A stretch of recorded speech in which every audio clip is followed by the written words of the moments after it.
Salve a tutti, sono Almarok e benvenuti in un nuovo video. Oggi siamo qui per fare un'intervista a Jørn Inge Tunsberg, famoso per essere il chitarrista degli ex-Almighty e per essere stato anche il chitarrista degli Old Funeral e degli Immortal. Prima di iniziare lo ringrazio per la sua disponibilità, per aver accettato di essere qui oggi, vi lascio l'intervista e vi auguro buona visione. Nice to meet you, thank you for staying today. Thank you for getting in touch with me and let me do this. I appreciate it. Why you started to do music, what you started to do with metal music, tell me about the beginning of your career and your beginning in black metal. For me, it started when I was around 12, 13 years old. I got interested in music at school. I started to play organ, in fact. And then I started to develop from organ to drums. I started to play drums. Then a friend of mine, or I got to know one in my class who liked metal. And we were a little bit, we had to sit in front of the teacher because the teacher wanted to keep an eye on us. So he was passing on his Walkman to me all the time. And in the end, I started to listen to the music he put on my ears. And he made me a mixtape, you know, like a cassette. And then it was, I remember the songs, the bands, Muscle Fate, Battery, Metallica, GBH, then Dead Kennedys. And then it exploded for me. And then another guy moved to nearby me. He turned out to be Harald, demonist from Immortal. We lived very close, so we started to hang out. He was also into heavy metal and stuff, and then we started to listen to more extreme music. We started to jam together. He played guitar. I had also started to play guitar then. We were around 14, 15. And we started a band called Secrecy, where I played the drums, he played guitars and vocals and bass he did. And then we changed the name to Amputation. I turned into bass, and then it turned into Immortal, and I was kicked out of Immortal, and I started Hades from it. And now I'm doing Fatal. My new band started like 4 years ago. Let's talk about the collaboration with Immortal. Yeah, well, it started with death metal. Me and Harald were playing Amputation.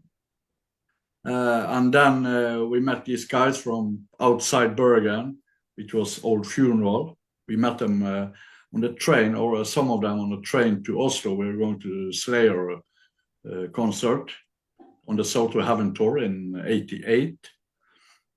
I was 17, Harold was 18. We met these guys that were having bullet vest, you know, bullet belts and all that stuff. We got in touch with them, and we started visiting them because they were playing in a band. And we played on a festival we had in like half an hour drive from Bergen. We played there where we got to know other people who was into metal, because in Bergen it's a small city. So we didn't know so many people who liked metal. But when you met them, they were having a metal band t-shirt or something. Then suddenly it was your best friend, you know. That's how it was back then. And we met at record stores and stuff like that. And then we got to the singer of Old Funeral and bass player, that was Olve Abbat. He started, and then we started to collaborate. We moved Amputation to Immortal. And then we found a drummer from where Harald was originally from. He knew a guy who was a very good drummer, but he played heavy rock, but he could play double bass, you know. And that was, wow, something new for us. And then, Immortal was still in the beginning like death metal, and Then we turned it into black metal, and around that time I was kicked out because different opinions about stuff. They want to go faster, I want to go slower, basically. So I started my own band while I was playing in all this old band, Old Funeral. For a year we recorded an album, but they were more like into death metal. So basically that's like the short version, if I remember correctly. Let's talk about Old Funeral, about your memories with the band, and you collaborated with Varg Vikernes. So, your memories about him, and what do you think about the facts of Inner Circle in 90 years, and your memories about that period? Basically, it was a strange period of time. At the time I played in Old Funeral, Varg Vikernes already had played there. He started Bursum. I think it was around 91, 92 he started Bursum or something. We were good friends back then. It was kind of strange period because we started to be very extreme in a certain way, kind of. It suddenly wasn't all about the music anymore for many people. And many people get inspired by each other. It was a lot of extreme humor, according to this. So everything together, but knitted together in an extreme feeling. So we were, basically very dedicated to whatever we did. And we didn't care about the rest of the society because we were not a part of it, and we didn't want to be a part of it. So when I remember it was Padden, Varg, Torlak and Tora in Old Funeral, and me and Harald and Olve and the drummer back then, Gedda, in Immortal. We wanted to do something serious. Old Funeral was looked at more like a fun band. You know, you had with funny lyrics and more based on the humor, kind of. We didn't like that, but we were really nice guys, and we didn't know so many other people around them. At the same time, I got to know Remi, who was the drummer is the drummer in Hades. So I started to hang out with that gang, kind of, you know. And so everything happened in a period of overlapping.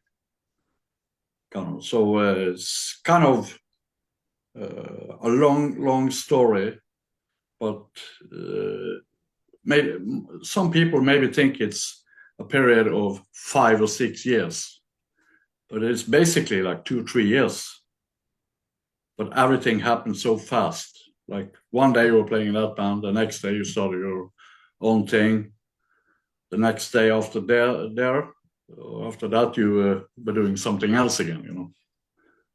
So but it was a great time. At the same time, it was a badass, motherfucking hilarious time. But it was cool. It's cool to have done it. Your memories about the legendary figure of black metal mayhem and Euronymous and the bad luck. Was kind of the same time before that Slayer concert in '88. Me and Harald went to Oslo to no, it was right after. We went to Slayer in '88 on the Soul to Heaven tour. Slayer were playing in Rockefeller, and I remember I saw these two guys wearing black clothes. Were much more extreme than death metal people, you know. Death metal people were walking around ordinary clothes, long hair, sneakers, light clothes. And then we got to know that was Euronymous and Dad. We got to know them, and later on, some months later, we went to see Mayhem in Jessheim, and we stayed at their place. So then I met Pelle, I only met him once or twice. Øystein or Euronymous, he was in Bergen sometimes. I met him, maybe 10, 15 times or something like that. Little in Oslo, little in Bergen, basically. He was a nice guy, smart guy. I know there was a thing going between Varg and Euronymous after a while because of some money, as I understood, and built him on his label and blah, blah, blah. Yeah, you maybe seen a lot of interviews about that story, so I'm not going to tell so much about my story. There is enough stories about that. And I'm not that involved in that story about them, kind of. But I remember Euronymous wanted to sign Hades, and that was around the last time I met him, because like 3-4 months later he was dead. So I met Øystein Euronymous mostly in Oslo, in Helvete, in his shop, and on the main gig. And Dad I met, I think it was only once or twice maybe. Now let's talk about the Born of Hades, the story of Hades, and your opinion about all the Hades album. Hades were formed by me and Remi around the time 92, end of 91, beginning of 92, when I was still playing in Old Funeral, but I was kind of tired of playing death metal, so I wanted to do something else. We in the beginning it was only me and Remi, the drummer. We recorded we recorded a like rehearsal tape, and we were searching for more members. I remember I had some members who tried out, but they didn't fit in the band. Also, I met Janto, the singer and bass player of Hades. He was nagging me in a rock pub here in Bergen very often. He said, I hear you're starting a band, so do you want to, can I come to an audition? The first times I said, no, let's see, let's talk about it later, not now, maybe. But in the end, I was so tired of him nagging that I said, okay, come to rehearsal tomorrow. And then he just kicked ass on the first song. We recorded 3 songs. One of the songs, which is maybe the most known songs, was made while I was still in Old Funeral. The song Alone Walking, which is the name of our first demo tape. We went to Grieghallen to record it, and it kind of took off. I remember we printed in 100 tapes, and we sold it out within 2 weeks. And that's pretty much for a black metal band in 92, 93. We got a record deal with an American label, Full Moon Productions.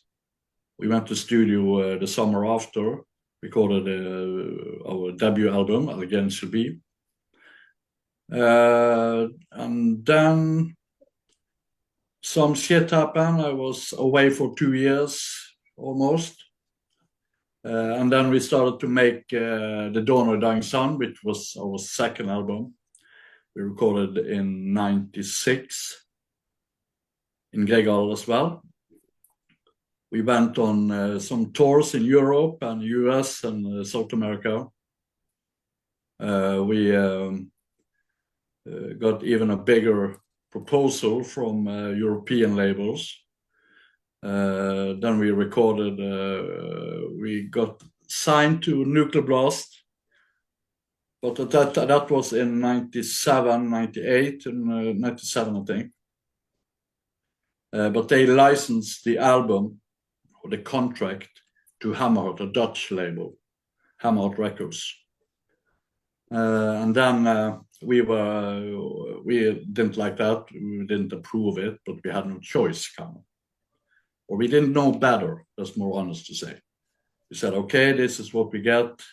And then we had to go to another studio, a new studio in Germany, which we never been. We never been in a foreign studio. It was problems getting people to understand. When we went to Grieghall, the earlier studios in Bergen, and Pitten was very easy to work with because he understood where we came from, what we wanted, stuff like that. And then we went to this studio in Germany, and it was, kind of a mistake. We recorded an album there, which is called Millennium Nocturne, released in '99. We went on some European tours then, pretty good tours. Then Stig quit, the rhythm guitar players, he quit. And then me, Janto and Remi left, which we were the same who started Hades, like in the beginning, from the first demo. Stig came into on the first album, on the Against the Bee album, in '94-ish. But then we figure out we need to do something on our own. We can't have a big label and don't get any priority. So we did it ourselves. We took loans, personal loans, to record the Pulse of Decay album, which was released in 2001. And we went on some small mini tours with Mayhem and Primordial, stuff like that. But then we were kind of we got on the track on the wrong way, kind of on the wrong foot, because we started on a US label and we were fucked with that label. But if we had started with a European label, maybe the story would have been different. I don't think the US was ready for black metal back then. In '97, they were more like a death metal thing, like D-Side, More Angel, blah, blah, blah. You had some bands like Akron and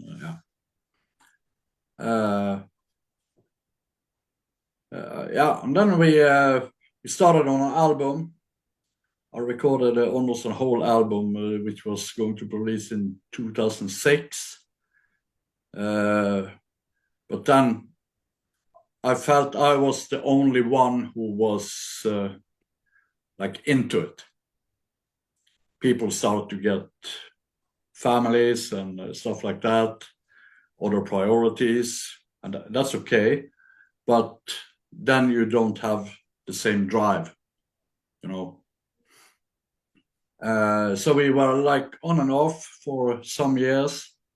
2008, I started to record a new album again because the 2006 album was not approved. I didn't like it anymore. I wanted to go further. And then forth and back. We got a new Janto left in 2012. Me and Remi were a little bit like, okay, so we continue only the two of us, which was what we really wanted. But then we met another guy, Ask. He had great vocals. He's the drummer on Kamfer, played drums there. We had this guy called Roy, who played bass for us on a few tours or mini festivals. And then he quit, and we got Teresa, who played on a few festivals. And then I figured out this is not going the right way. So me and Remi decided that we put Hades on ice for a moment, for some years, and I will continue with my stuff. That's how I started Fater. So that's where we are now. Basically, another story. Let's talk about your other actual projects, so Fato and your project in course now. yeah, Photo is my solo project, which is now my main project. Hades is still on ice. I don't see Hades started up again, but you never know, things can change. But now all focus is on Photo.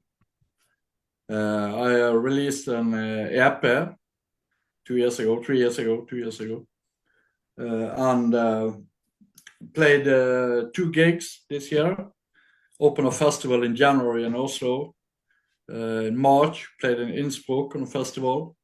And now next month, the debut album will be finished recording. And so during this year, the album will be out. So we'll play again in Bergen, I guess. Will be the release party in November. I also had a project I played with 2 other friends in a Dominance. I played for while Hades was on a little break from 2008 to 2013, 14, something like that. We released 2 albums with them. They are still going. They released 2 albums after that. That's more like heavy metal, industrial, black metal-ish. We played some gigs with them in Eastern Europe, in Norway, yeah. But in Photo, I'm doing everything except for the drums. But live, I have session musicians. One of them is the main character from Dominance, one from Djevelkult, one from Heimland, and the drummer is well known. He played like in Alternus, Gorgoroth, Sulfur, a lot of bands. An old friend of mine. One of the best drummers in Bergen, or maybe Norway. So now the focus is on Fatar and the debut album out this year, end of this year. And yeah, full throttle. If you want to be remembered for an album in your career, an album you are particularly proud, which is and why? The best album I remember is, I guess, The Dawn of a Dying Sun. That's kind of my favorite album I've done.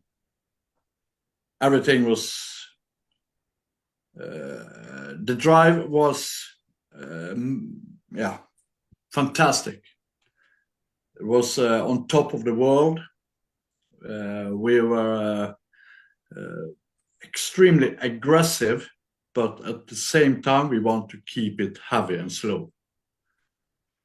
And that's the same time everyone wanted to, every other band, which we knew about, wanted to go faster and faster and faster. And we held back and we loved it because every new band you heard, they're going ultra fast. The next band you heard, going even faster. Like it was a contest of who can play the fastest, but we were living in going a different road. We wanted to go more heavy, more lay down, more attitude, more atmosphere, you know.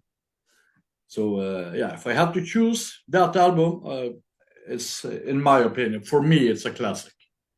Opinion, how many things have changed in black metal scene when you started from nowadays? And if you have an advice for who want to be a musician nowadays, how is it difficult? It was, I think it's much easier to learn stuff now because you have YouTube and all these channels. But the atmosphere, when you had to really work to like learning something, I think that is a spirit in itself, you know. You have to really work for it. And if you want to learn something, guitar riff, you have to use your ear. You know, you have a good ear for listening to guitar riffs or melodies or whatever it is you like drumming, details and all that. Now you learn it in a different way. You can learn it by watching people playing it. And that's not the same. If you're like we are having this conversation now, it's not the same as if we were sitting in the same room, you know. it's the same thing for me when you play guitar. When you play guitar with your band, and if you sitting like learning a guitar riff on a video, then it's sorry, there was something happening. Then it's a total different thing, in my opinion. I don't know if that answered your question, but yeah. But it's easier now to learn things faster. Like if you want to learn to play guitar or bass or drums, you can watch people, you learn the technique from day one, you know. But then you lose a lot of some of the charm or the special things, you know, because if you start to play stuff wrong, then maybe that's your way of playing it. And then you can make something unique instead of playing everything after the book, you know, like correctly. It has to be correct. Then everyone will play the same kind of. So it's both good thing and a bad thing, in my opinion. So thank you for your time. Thank you for staying today. Good luck for your project. Thank you. Bye. Thank you. All right. Take care.